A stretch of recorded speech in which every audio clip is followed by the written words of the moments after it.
on the X-22 Report Spotlight. Paul, welcome to the Spotlight. Well, thanks very much, Dave, and we're equally honoured to be asked to come on the X-22 Report, so thank you very much for that. Thank you for being here. I really appreciate it.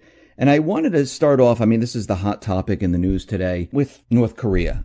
We see all over the corporate media where the corporate media is just pushing the idea that we're going to war, that North Korea is going to be firing missiles at Guam. And of course, Trump is out there. He is also saying, if they do attack Guam, the United States is going to attack North Korea. From all your research and everything that you've been looking at, because I know you've delved deep into this, what are you seeing and what's your perspective on what is happening with North Korea? Well, I think first off, we need to set aside the sort of high octane rhetoric in the mainstream media and in aspects of the alternative media, and also what's coming out from the Trump administration, etc. From my perspective, North Korea doesn't have even the capability to really launch an intercontinental ballistic missile, let alone hit Guam. It doesn't have nuclear capability, despite elements within the mainstream media insisting that they had nuclear capability, which they can put on the end of an ICBM and attack Guam, for example. Now, the issue is, I don't see a nuclear war happening in any way unless the US starts it, and frankly, I don't see that happening, despite all the high-octane rhetoric and comments coming out of the US military. I just don't see that to be an option.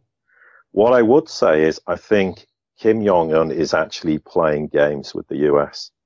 He's come out today and said that he's delayed a decision on firing missiles towards the US Pacific territory, obviously of Guam, while he watches US actions a little longer, whatever that means.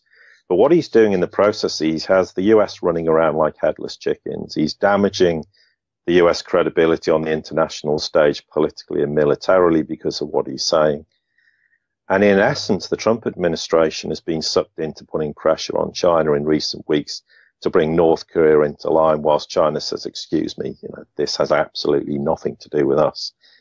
And in the process, of course, in these tensions being stoking up, there's the THAAD deployment, the anti-missile systems, which are being put on South Korean soil. And China sees that as a red line. They're very unhappy with the South Korean. So the long and short of it is this is damaging Sino-US relations in the process, which is being damaged enough with all the issues to do with trade embargoes or potentially putting tariffs on goods from China, which, the last thing the US needs is a trade war at the moment with the Chinese. So in essence, I think what the Pyongyang administration or regime's doing is they're trying to draw the US into making a huge mistake via some preemptive action. Now, of course, talking about the sort of Sino-US relations, Beijing's warned the US that it won't tolerate any US preemptive strike. And conversely, it's also said to South Korea, we're not going to defend you if you do likewise. Now, the issue of war, we can't exactly rule out the risk that North Korea may fire a missile rather than into the sea. It could fire a missile potentially into China. It could fire a missile into South Korea. Of that, there is no doubt, which would set off a whole chain of events, which undoubtedly the US would respond. But then equally, South Korea has been quite clear and said, look, if there's going to be any military action, it's with our approval and blessing. You're not going to just go and unilaterally take a strike at Pyongyang. But equally, of course, the issue is that if they do that, Beijing's going to step in. And, I heard several months ago when this all sort of kicked off, probably 3.5 months ago or so, that the US were essentially warned by China and Russia that any preemptive strike would see the entire US fleet sunk. Now, people will say, I don't believe that, it's not possible, but it absolutely is, because the one thing Russia has is vastly superior military technology. That is irrefutable. But the reality is, I don't think the US wants to provoke China. I think there are ongoing meetings where the US military are going to talk to Beijing and try to find a way out of this. That's the kind of nuts and bolts of the reality of what's going on. Yes, there always get people saying there's going to be a major war. We had it in Syria where there's supposed to be a huge major war a number of years ago. It never happened. Yes, we've had serious conflict there, of that there's no doubt, but not the kind of escalation that people suggested. And I think now North Korea is the new hot topic for that, but I don't see any risk of a nuclear war. Yes, there is a risk of some military action being taken and missiles being launched from North Korea. Do I see the US taking a preemptive strike? I doubt it, because they simply know what the repercussions are. Because if the Chinese and the Russians step in and do sink the US fleet, well, we know what the consequences of that are going to be. And despite all the high-octane rhetoric, I don't think the Washington administration or the US military wants to go that far. And I think they are seeking to sort of mediate with the Chinese on the matter and tone down the rhetoric also from the administration's perspective. And then we saw that clearly when Trump tweeted and was kind of fairly sort of verbose and threatening the North Koreans, and immediately Tillerson came out and diffused the whole situation and calmed it down and basically said, he wasn't literally meaning what he was saying. So I think there's a clear enough indication that despite everything, there isn't a real intent or desire for the US to go to war. However, there's the US military and the US administration, and then people call it the deep state. I call it the US cabal. Now, their intentions are very, very different. And that probably, I guess, will feed into the next question. But I think we have to take the perspective that the US cabal has a very different perspective on the world and what they want to see than what the Trump administration wants to see, and also the US military. And also within the military, of course, there's a huge division in terms of, what certain people in the military want, particularly the differences, say, between the Pentagon and the US intelligence services. They have a different perspective on how they like things to progress, and that would include Syria for that matter. And this does lead into the next question and what you were saying about, you call them the cabal, people call them the deep state, there's also the neocons. I mean, there's many different factions and, they call them the elite, but we'll call them the cabal right now, since we're on that track of name calling. And the next question here to you is, what does the cabal want with North Korea? Because we can see, and I've said this in my reports, where the corporate media, to me, is the mouthpiece of the cabal. They're the ones who push, their plans out to the world. What are they trying to do with North Korea? Well, it's always the case with the cabal is they'll find certain hot spots in the world, and the US cabal wants a bogeyman in the Korean peninsula, for very good reasons, because if you look at it, where it's stationed near Japan. Now, Japan's been a vassal state of the US cabal since World War II.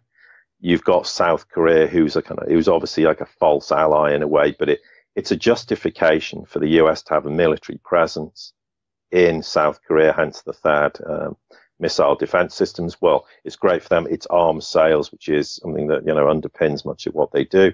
And it's a great way of stoking tensions in the region. They want to, play nations off against each other, hence why you have the South China Sea drills to stoke tensions. I mean, and undoubtedly what we have seen is that with regards to Korea, is that what I understand is that Kim Jong-un, there has been US operatives who've tried to overthrow him in recent times and have failed. Also, another thing that perhaps people aren't aware of is there's vast mineral wealth. It's anywhere between probably $6 to $10 trillion. That's things like iron, gold, zinc, copper, molybdenum, graphite, silver, platinum, palladium, etc. So obviously there's vast mineral wealth there which could be exploited. That's another reason I have this thing which I call the unholy trinity of death, destruction, and grand larceny, which the cabal do.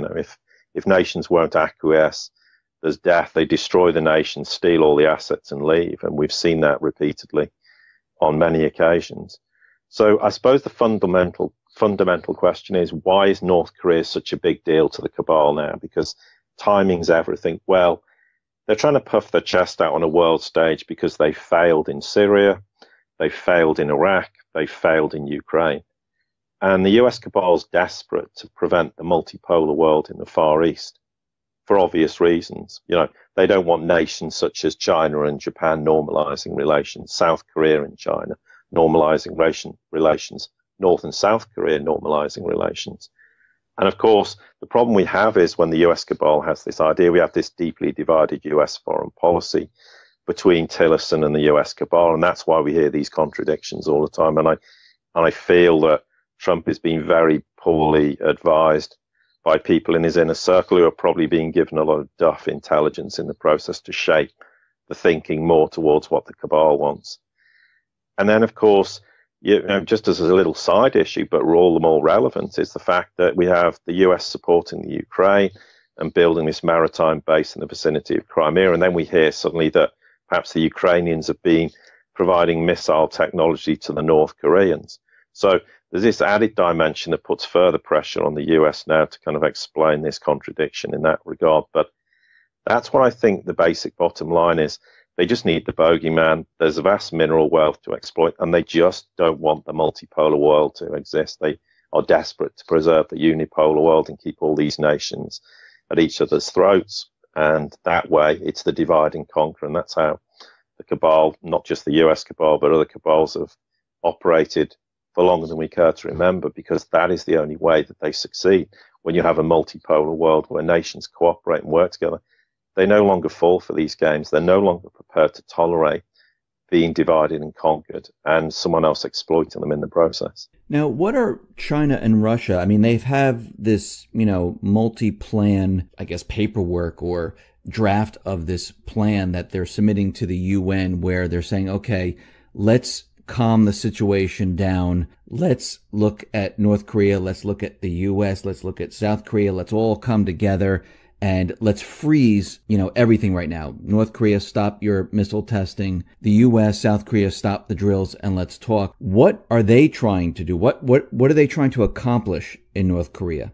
Well, it's basically you've kind of half answered the question by what the question you asked, because basically they want to prevent war and they want diplomacy to succeed. It's rather like what they've done in Syria with the de-escalation zones, where they've actually effectively helped the Syrians, where you've had the factions between the so-called moderate rebels and the Syrian army, where they've rehabilitated so-called moderate rebels and reintegrated them into the Syrian army. And it's a way of just diffusing tensions, getting people to come around the table and resolve the problem. Because ultimately diplomacy is the only way. Military action never solves anything. It just escalates tensions, causes more and more problems in the region. So the Chinese and the Russians have a plan. They want the UN to give it consideration. The UN won't give it any real consideration. They have no interest in that regard. But the Chinese and the Russians have been very adamant to the Americans and to the South Koreans and the Japanese, for that matter, that this is a plan. We think it's workable, it's achievable with respect to the immediate goal is to de-escalate the tensions in the region, get the North Koreans talking to the South Koreans in particular, but also using the Chinese as a way of of sort of getting those two parties to the table and assessing what can be done in the short term. Also, the Russians can assist because they've done a very great diplomatic role in the Middle East, which perhaps a lot of people aren't aware of, but that is what they have done. And I think also, ultimately, the goal is to try and get this reintegration between the two Koreas.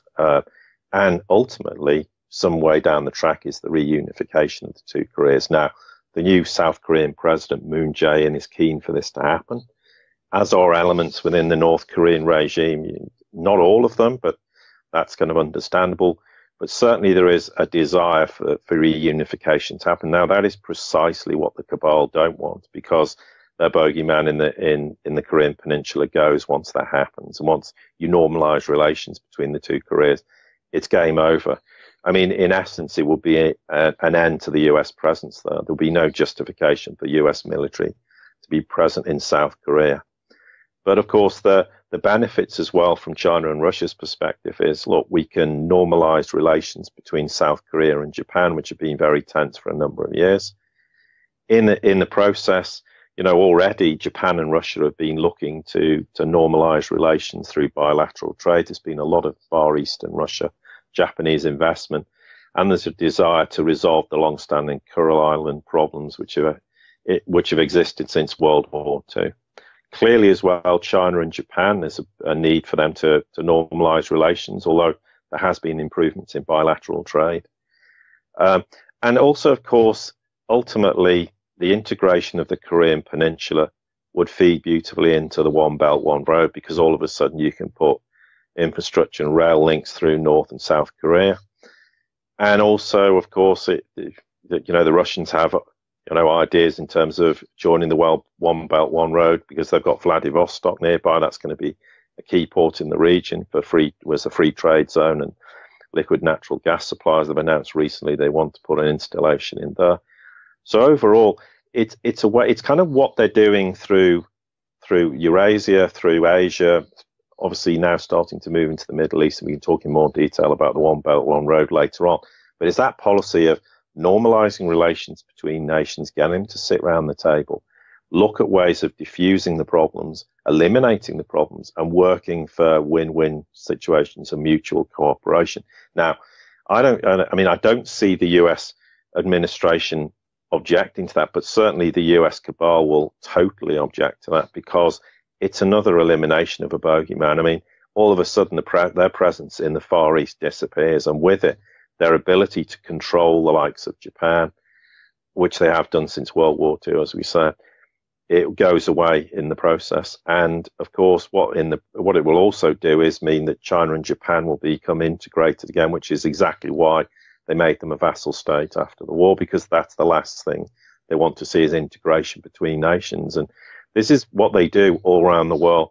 They try to put, neighboring nations at odds with each other and to divide and conquer them and to keep them separate, because they know that if they come together in the multipolar world, it's game over for them. And of that, that's kind of irrefutable, because we see it repeatedly. I mean, the one thing the cabal aren't very good at doing is hiding their MO. It's very predictable, very obvious.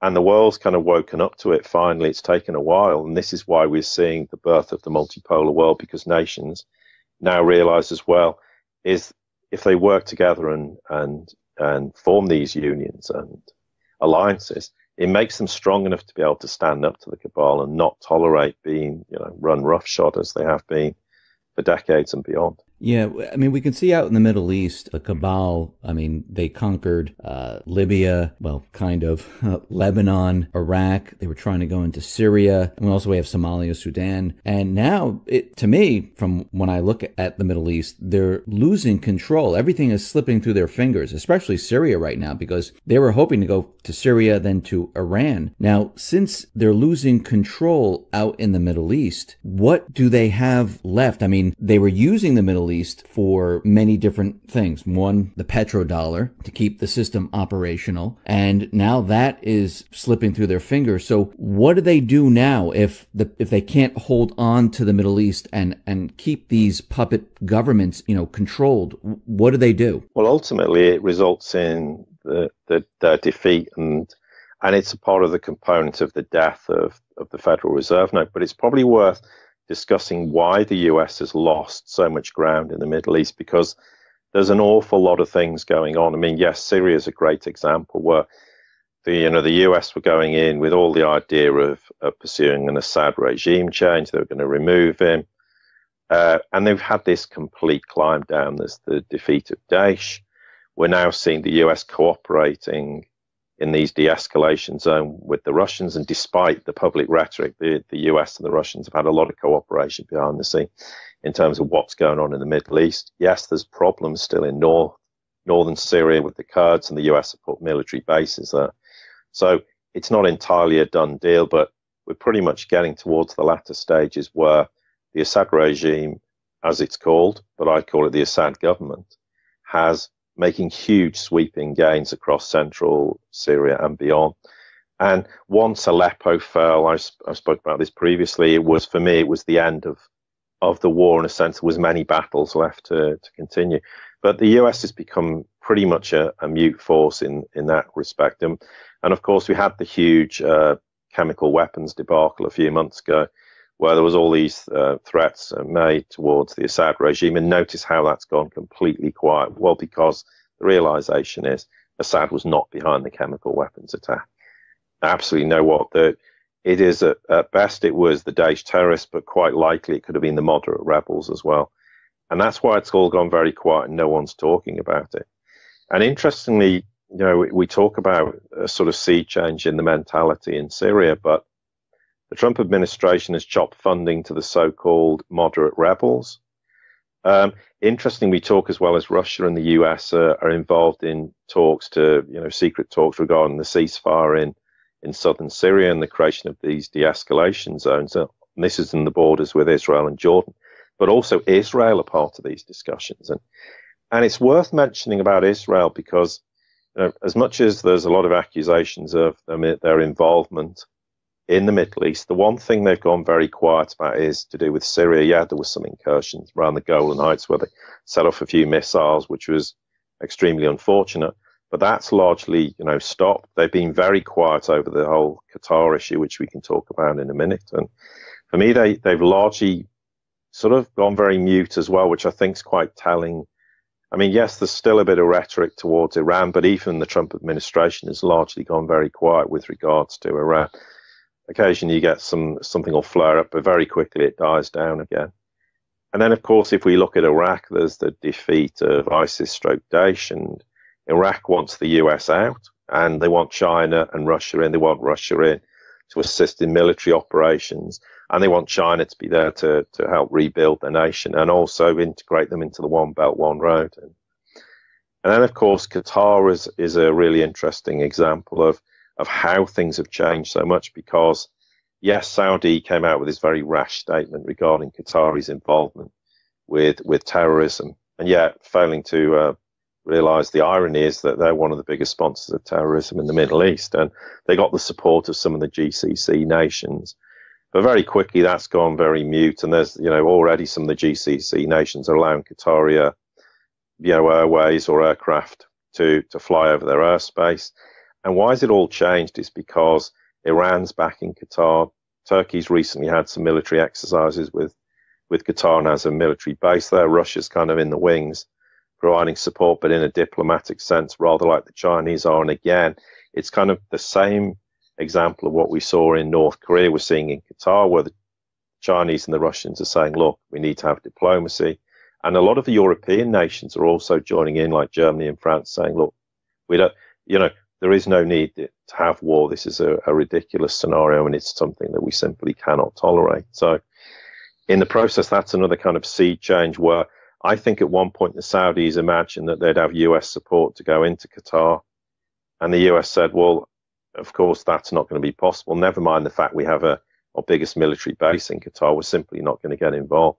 And now the Saudis realize if they do invade Qatar, they'll very quickly have the Iranians and the Turks invading Saudi, and the outcome for the Saudis is not going to be too good because, quite simply, the Saudi army isn't up to dealing with the Iranians and the Turks in that respect. And of course, we can't overlook what happened in Turkey, the kind of post-Erdogan coup, where the CIA was certainly involved in that. Russia tipped them off, and that switched the whole emphasis of Turkey from. It rotated completely from the west to east. And Turkey is one of those key nations. There's a number of key nations across the world. Saudi is one of them. Turkey was another one. You've got Japan and Germany in Europe, are all key vassal states for the US or the cabal in a general sense. And obviously post the coup, then we've now seen Turkey moving away from NATO, from the European Union, from the US towards China, Russia and Iran. I mean, for the fact that Turkey is a NATO member and buys S-400s anti-missile systems just says it all. And of course, there's the Insertlik base where the Germans have moved out, and there's talk now that at some point that the US is going to move out as well. And from what I understand, if that happens, then the Russians are very likely to move into that and have some presence in that base. It spells the end of NATO once Turkey moves and rotates full east, and literally on a weekly, monthly basis, Turkey moves ever further towards the east and will embrace the One Belt, One Road and embrace the whole sort of Eurasian idea. And it's a big hammer blow to the cabal. And of course, then you have the rise of Iran, sort of post the whole nuclear deal and their Eurasian integration. And of course, that's something that Israel's deeply fearful of, because Iran's likely to become a dominant, in inverted commas, nation in the Middle East again. It will have repercussions potentially for the Emirates in the process when that comes to fruition. And then Saudi Arabia, of course, has been the key vassal state in terms of the petrodollar. and they're rotating east towards China and Russia in the process. And we've seen a lot of deals with the Russians. In terms of China, I mean, obviously there's the whole kind of issue of when is Saudi Arabia going to ditch the petrodollar and adopt the yuan-denominated oil contracts? Those talks are ongoing, and at some point Saudi Arabia is just going to flip the switch, leave the petrodollar, and that's going to be a huge hammer blown and a real seismic change in the Middle East and beyond. Of course, Yemen's another example where, you know, Saudi went in, it's like, and didn't really realize what they were dealing with. I think, you know, it effectively has been a proxy war between the US and Iran, but, you know, it's become Saudi's Vietnam. They wanted to seize the Yemeni oil reserves because the Saudi reserves are depleting.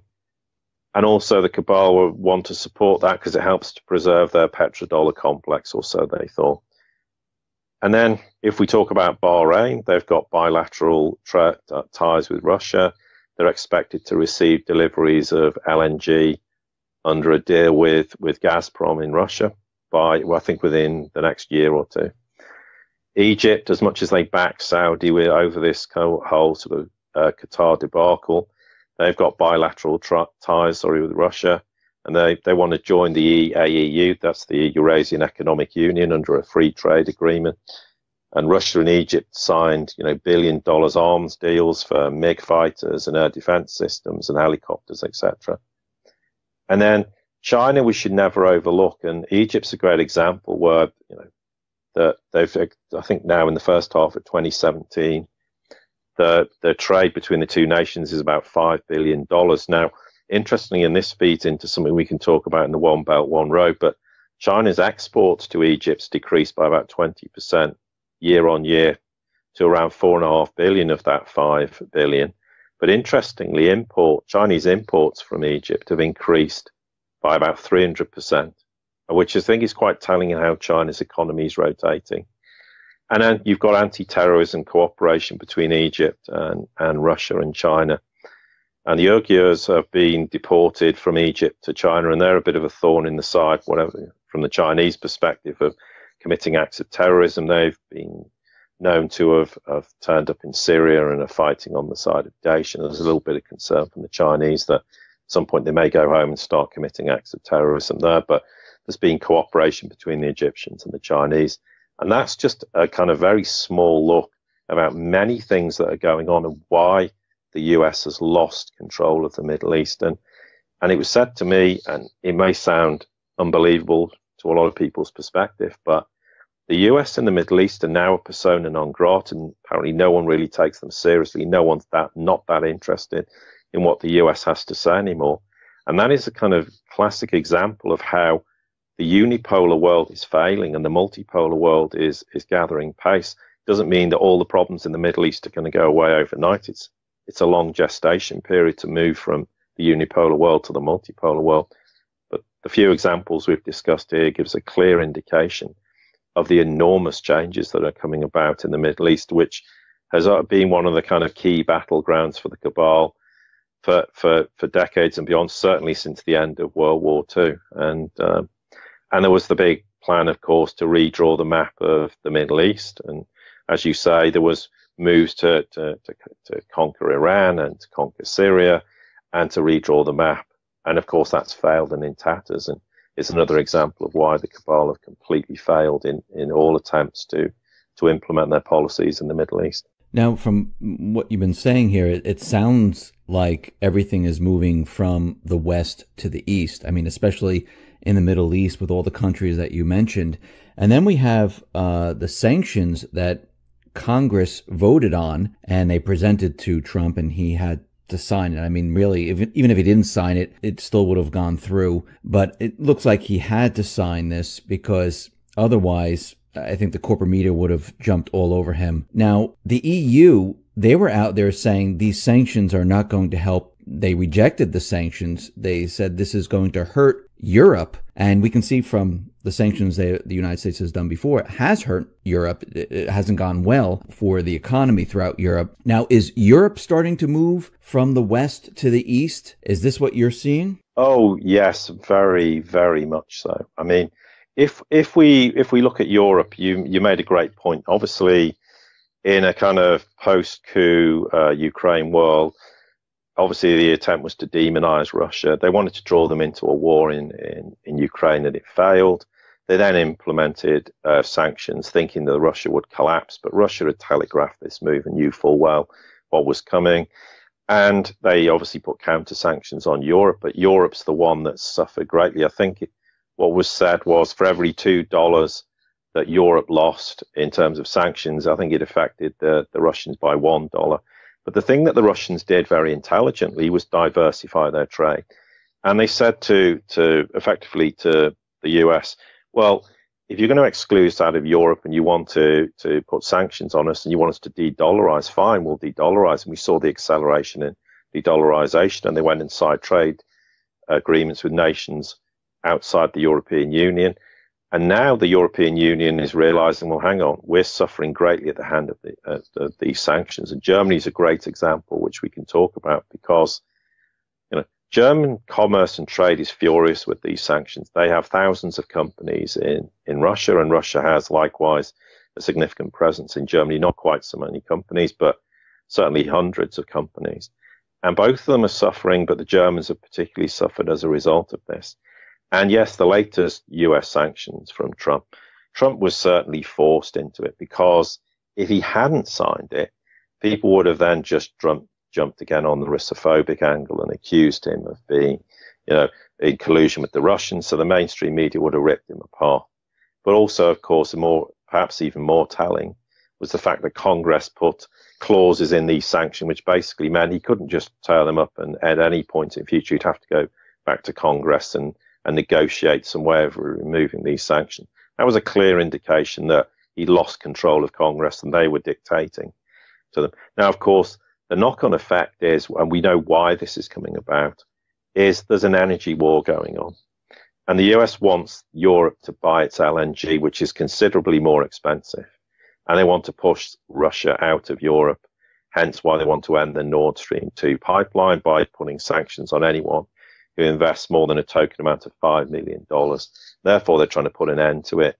Therefore, they think then it gives them the opportunity to move into Europe and force their LNG on Europe. But of course, Europe's saying, particularly Germany and Austria were the most vocal, saying, hang on, we're not going to put up with this. There is no way we're going to tolerate you dictating our energy policy and expecting us to pay much higher prices. And of course, the big risk is that Europe will retaliate with counter sanctions against European people. I think this isn't possible and isn't a reality. But there's a huge sort of backstory with Europe that many people won't be aware of. But certainly Germany and Russia have been talking to each other for a great deal of time, not including Merkel, I must say, but where they're looking for more Eurasian integration and for Germany to move away from the European Union and ultimately away from NATO. Now, a series of events have kind of accelerated that process through what the Trump administration is doing in terms of sanctions. But what we can say is that, and people have discussed this for a long time, the death of the European Union and the Eurozone is coming much quicker than perhaps people realize. I mean, you can't put dates on things, and I never like to put dates on anything because everything currently is an event-driven scenario, as I've said many times before. But it is slated that it could happen at some point, even next year or maybe into 2019.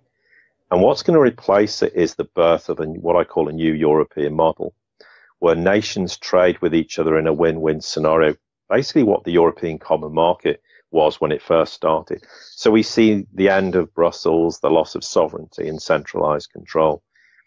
Now, there are already 4 nations who are in discussions to form this new Europe, and they're Germany, Holland, Austria, and Finland.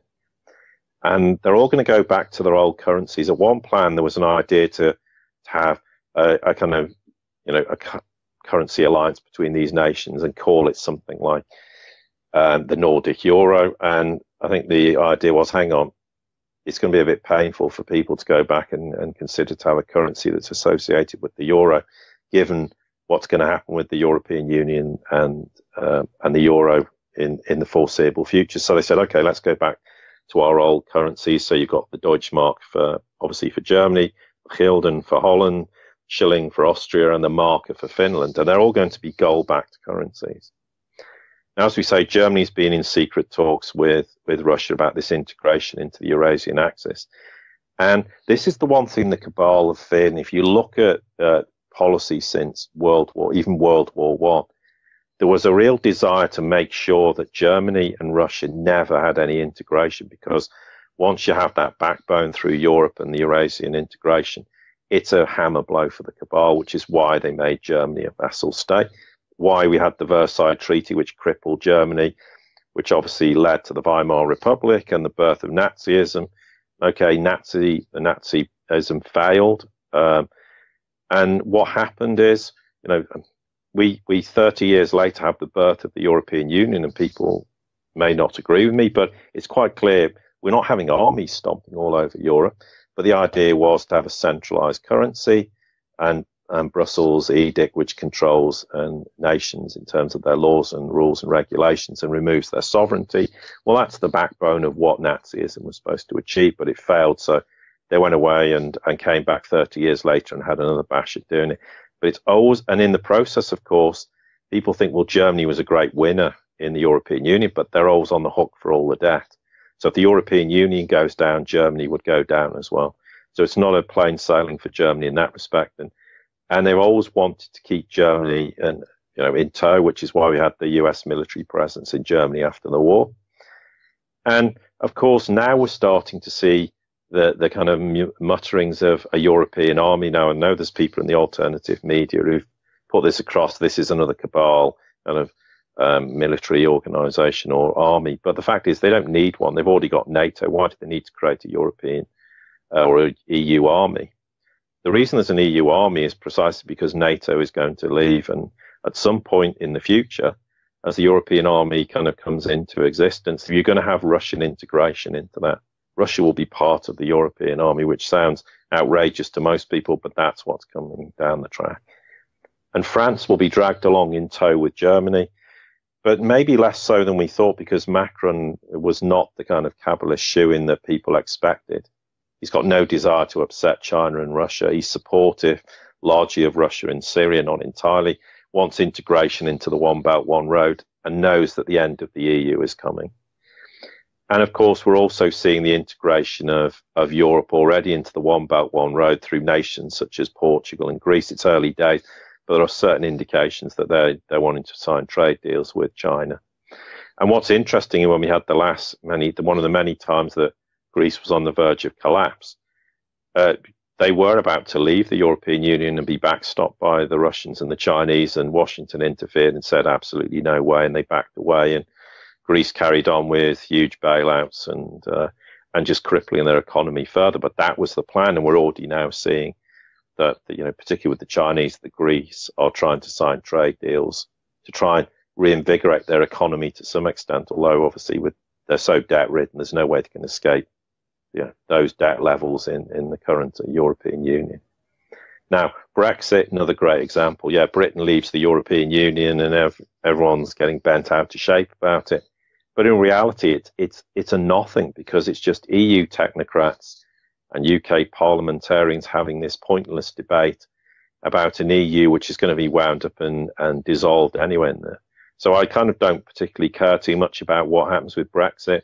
It's kind of the future of Britain in Europe, ironically, will be stronger in the new European model. There will certainly be integration more with Germany in a financial sense. There's a number of alliances between nations on the periphery of Europe where Britain will be part of that, but they'll certainly integrate with the Germans in the process.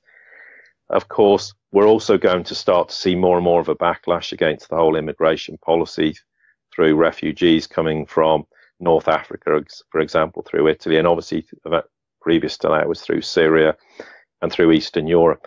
Nations are getting very fed up. I mean, Poland and the Czech Republic have been very vocal about that, but also nations such as Germany are getting quite vocal too, and the French for that matter.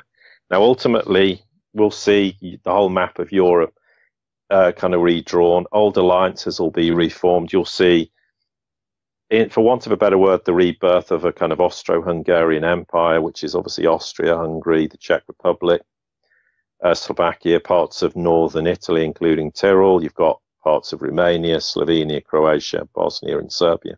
And these alliances are going to be reborn. These were all destroyed precisely because it was a long-term plan for the cabal to control Europe. So, it's rather like the Balkans War. It was another example of their long-term strategy to divide and conquer Europe. And in the process, as Europe's born, you're going to see more and more, the new Europe, I mean, you'll see extensive bilateral trade agreements between China, Russia, and all these European nations.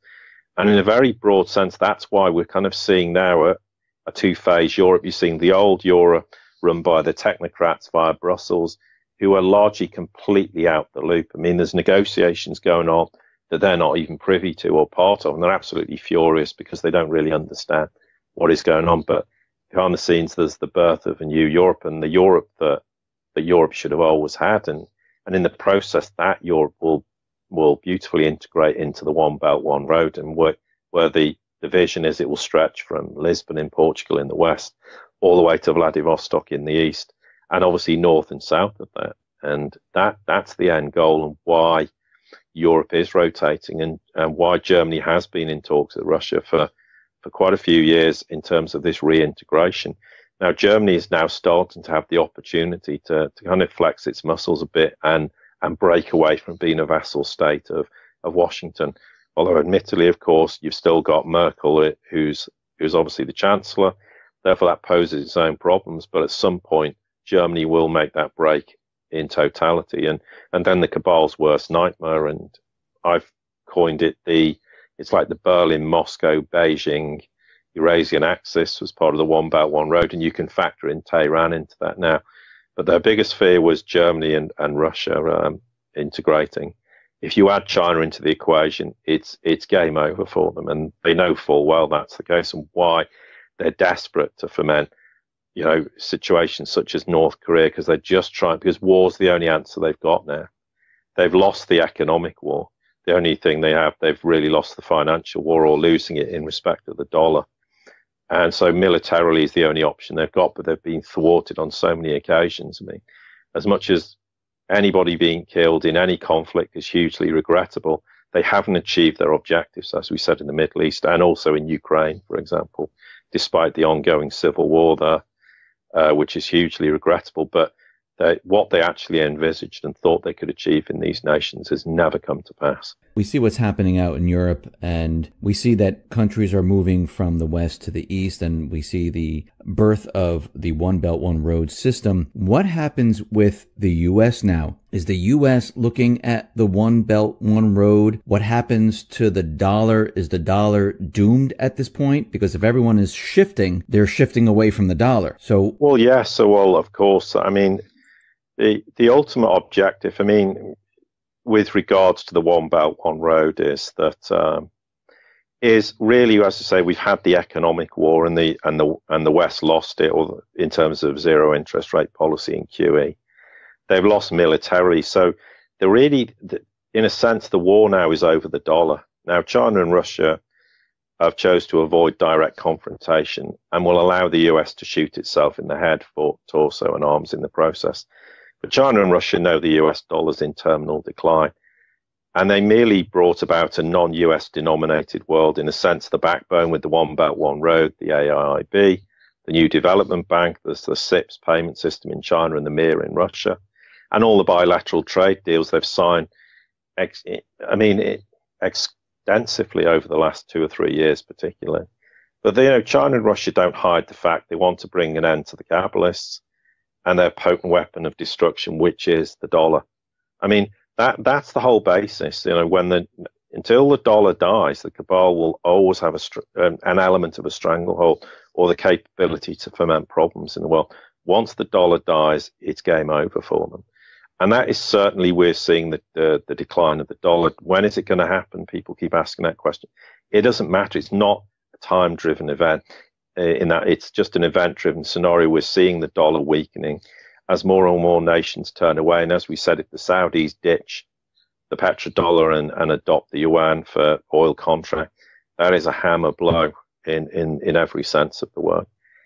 And why do they want an end to the US dollar? Well, for all the reasons we know, because it was used to militarily and economically destroy and control nations. And China and Russia understand the concept of sound money, which is the store of value, measure of value, a standard of value, and the medium of exchange. And that's why they've accumulated enormous amounts of gold. I mean, probably anywhere between about 35 and 40,000 tons each. People will say that, no, that's not the case, but I have on good authority that is the case. And at some point, they'll have gold-backed currencies, the yuan and ruble, which will happen almost simultaneously. Now, people point always to the Chinese economy and say, well, it's got this huge credit bubble. Well, actually, the credit bubble is under control, and I know people will disagree with me, but it most definitely is. And they expanded the money supply simply because they were reliant on foreign trade to grow their economy, sort of in, talking post-2008. Now, obviously, they have a significant export market.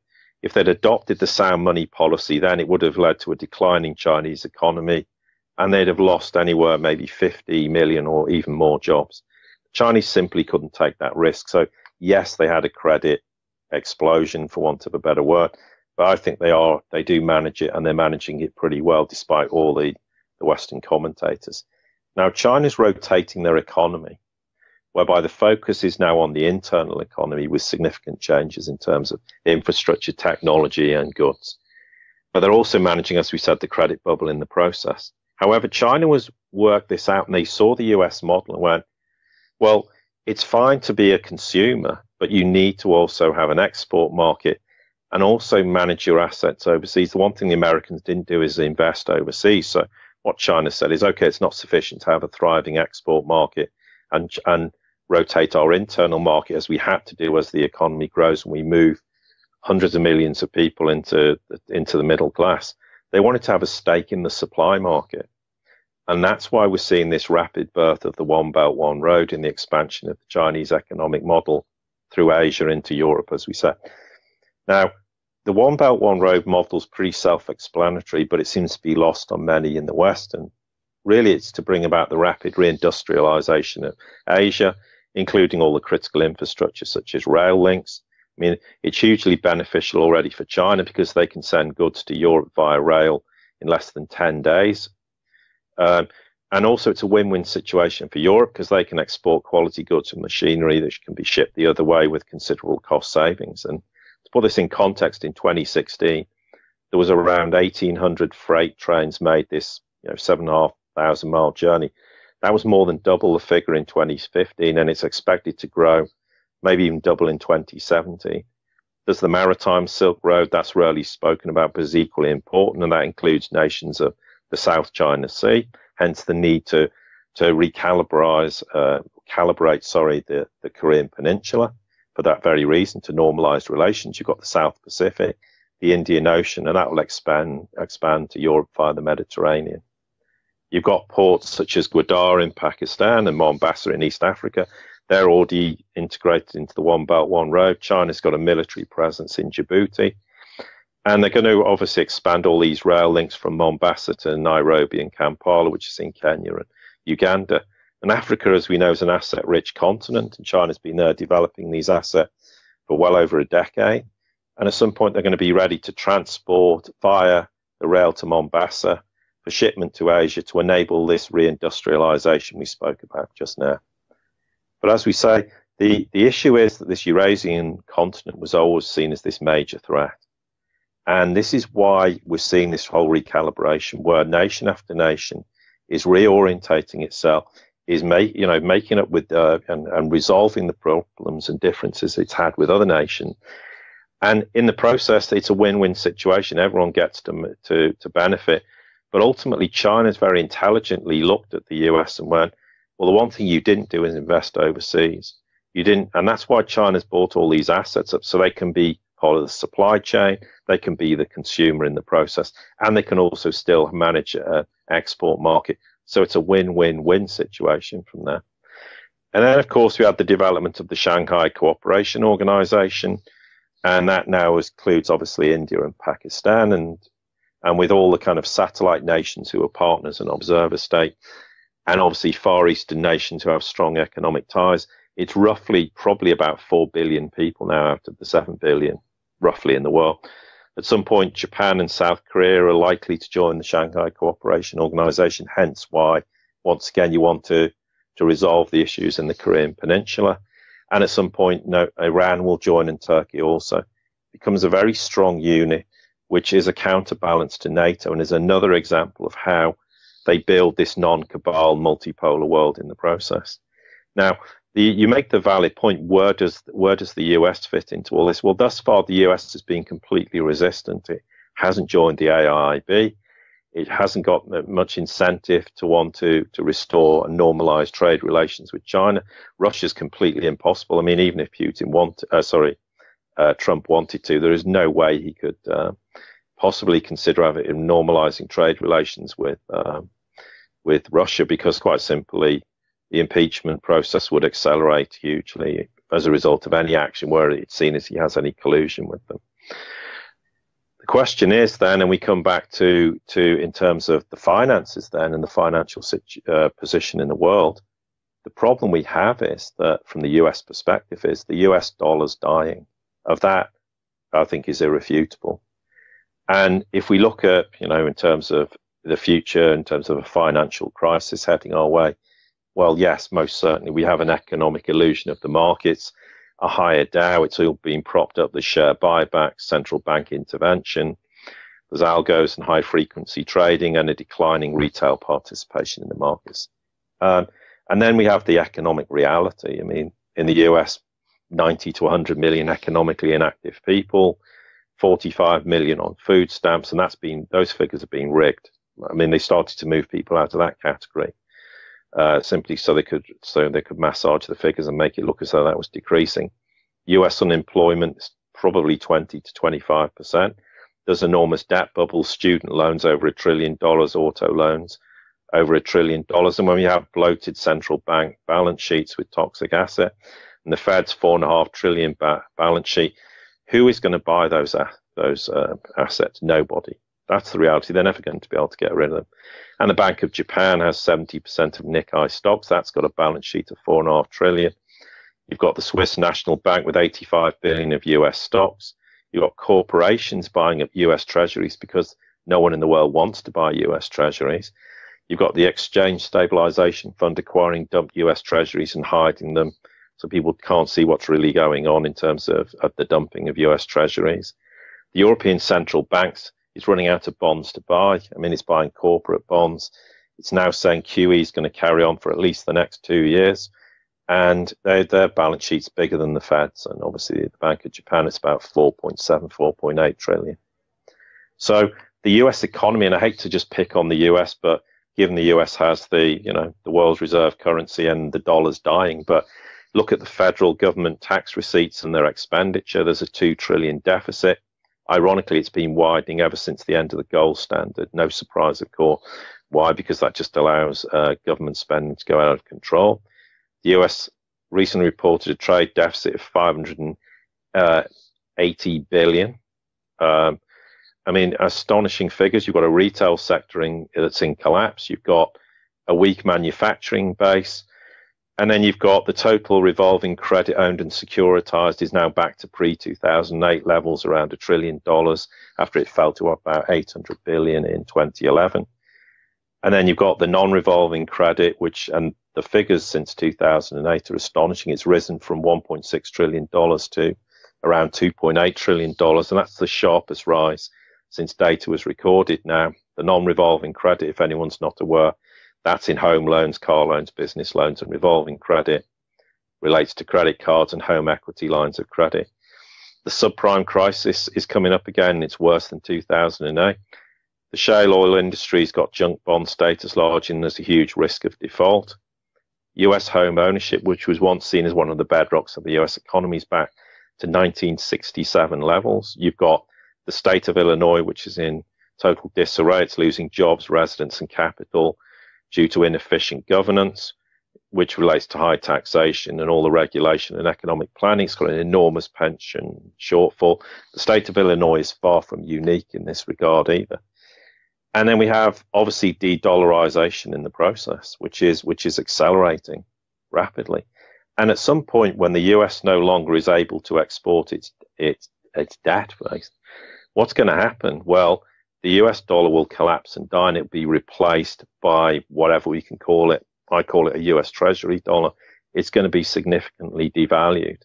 Now, the problem from the respect of the US, it needs to rapidly build a manufacturing base to take advantage of the fact that it's going to have a far bigger export base than an import base, obviously, because its imports are going to become hyperinflationary.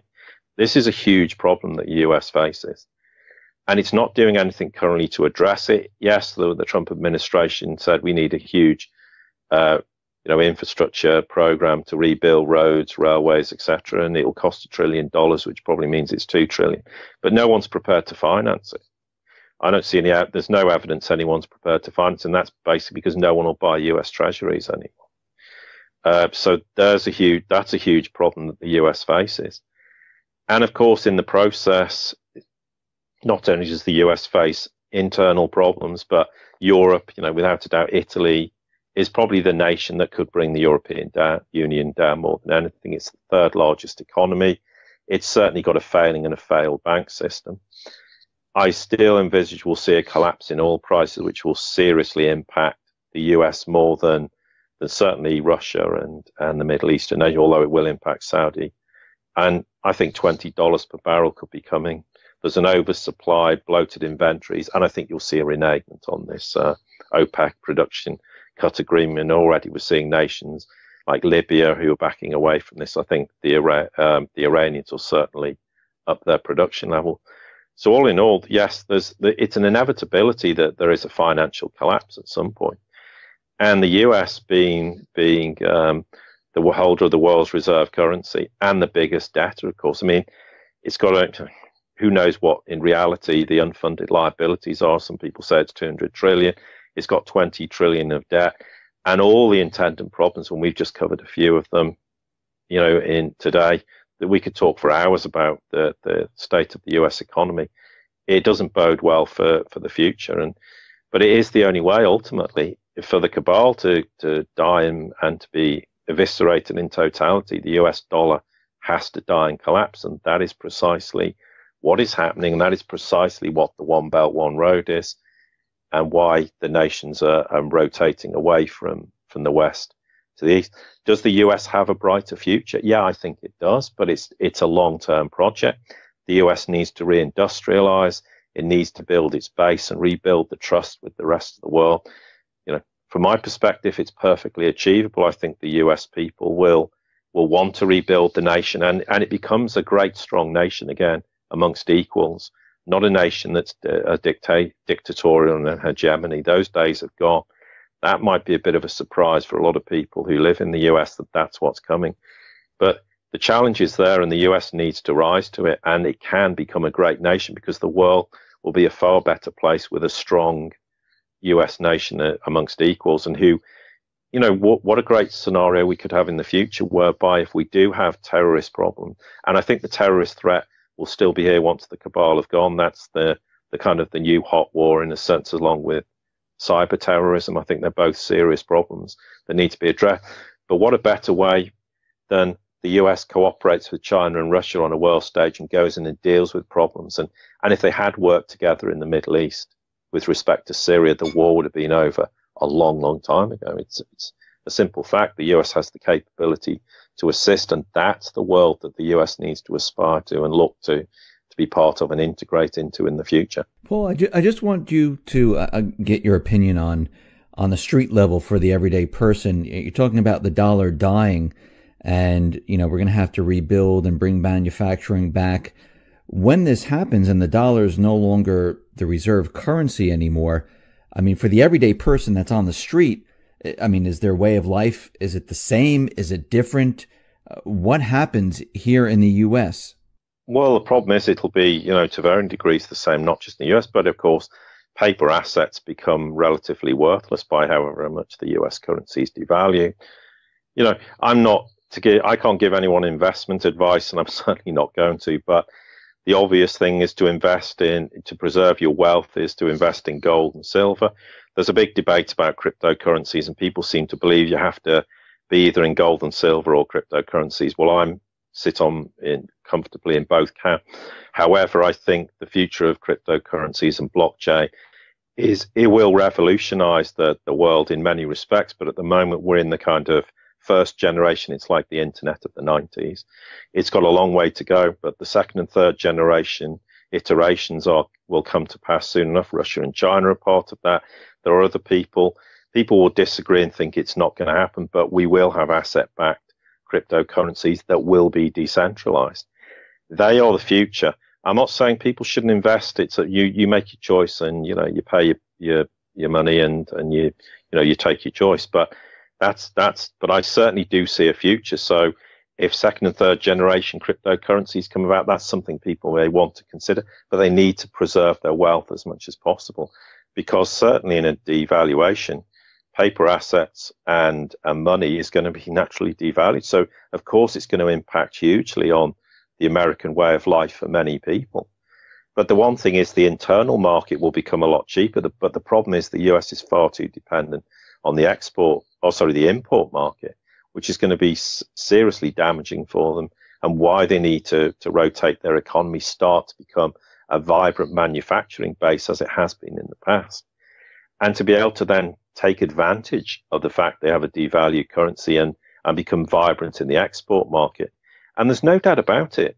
The Chinese will be really glad to buy up US goods in the future. I don't doubt that. I think that's exactly what will happen. And that's the way the US is going to be. It will take a while. Who knows how long it takes to rebuild an economy, but certainly the whole financial system and the whole way of life for everyone is going to change. And as much as anything, as much as it will hurt people financially, it's psychologically how people are going to cope with these huge changes coming, but they are coming.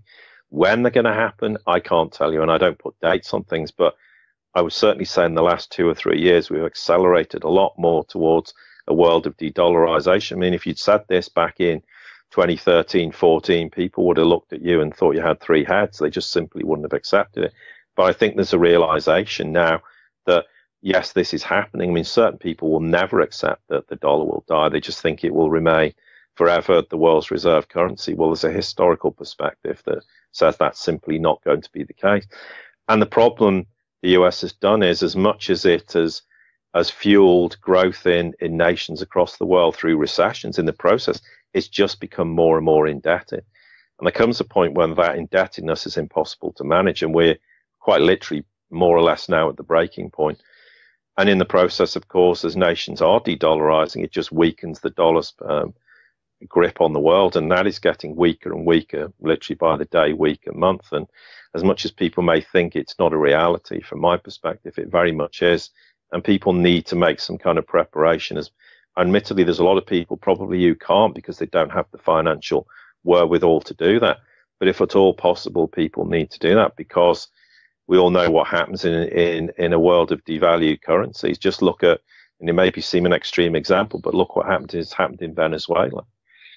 That's exactly, or look what happened with Germany in the Weimar Republic. It might seem extreme, but they're the kind of challenges that devalued currencies present, and that's something that the American people need to understand, because there is, of course, the idea that the US has 8,000 tons of gold to back a currency. Well, from what I understand, that simply isn't the case. The US doesn't have gold reserves. They have literally nothing. That's a huge problem. So what can they back their currency with? And when they're that indebted to the world, I mean, and it's impossible. And that's why China and Russia have bought enormous gold reserve. They have huge assets, and the Chinese also have assets internally, but also why they bought assets up around the world. It's another way of buffering and backing their currency and to give it strength in a future kind of multipolar world. But there are challenges not just for the US. You've got to look at kind of southern states in Europe. They're going to have huge problems in the process. And this is why, to rotate the world and move it from a US cabal-centric unipolar world to a multipolar world is an enormous challenge, and why it takes quite a few years and a number of years to make all the changes. I think the world will start to sort of settle down in a number of years, but in the long term, it's going to take a long time to rebalance the world. But of course, that's an inevitability given the stranglehold that the US dollar and the cabal has had on the world for longer than most people realize, certainly at least 100 years and probably beyond that. And if, whatever people think about the Rothschilds, if you look back when they started, we can talk 200 years or more. So certainly it's a huge problem. You can't resolve it overnight. London Paul, thank you very much for being on the X22 Report Spotlight. I really appreciate it. Once again, how can people see your work? Well, first off, thank you very much again. We really appreciate being on. Just very quickly, the website's thesiriusreport.com. That's SIRIUS. Yes, we have the Facebook page, the Sirius Report. We have the YouTube channel, which is called London Paul. And our sort of bread and butter is we have a premium podcast. It costs $4.75 a month. We produce 5 podcasts a week. They're about 10 to 15 minutes each day, very kind of condensed kind of report on current global affairs. It might be geopolitical, it might be financial. And we've got a good subscriber base. Naturally, we want to get more subscribers to finance, because we'd like to grow and expand the operation we're doing. And we'd encourage people to invest in it. And even if you do it for a month and see what you think about it, because we've had a lot of people do that, and we've retained their subscription now for 9-10 months, and we feel it's worthwhile. We tried to finance things differently, and we weren't able to do so, principally because of problems with YouTube. But and obviously the website, there's a lot of free content on there, and we're going to start adding more things to do with cryptocurrencies and precious metals, which of course we have a huge interest in, and we want to start to share that information too. London Paul, thank you once again for being on the X22 Report Spotlight. Once again, I'm going to put all the links at the bottom of the video to make it easier for everyone to go over to your site, your YouTube channel, and thank you for being on here. Well, thank you very much. It's been a real pleasure.